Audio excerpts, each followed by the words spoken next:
Okay, in this video I just wanted to talk about the Samsung T7 Shield, because on the Panasonic page now it was a drive that for a long time it was under verification, and now finally there's kind of a bit of an outcome on whether it can be used or not. And any drive can be used. It's not that if it's not in the recommended list it can't be used. It's just that Panasonic quite thoroughly tests some of these drives. So I've got the SanDisk Extreme Pro drives, and I know they work really well and they're in the list. But one drive I do really like using is this Shield drive, and mainly because it's just like a really rugged drive.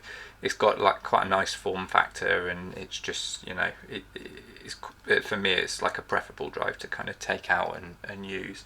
So I was really happy to see that this now is under their sort of it's been sort of checked off in their operational list. So that's really good. And one kind of caveat to it is that you need to be on the latest GH6 firmware. So at the time of recording this, that's firmware version 2.3. So I'll link up into the corner if you've not updated to that.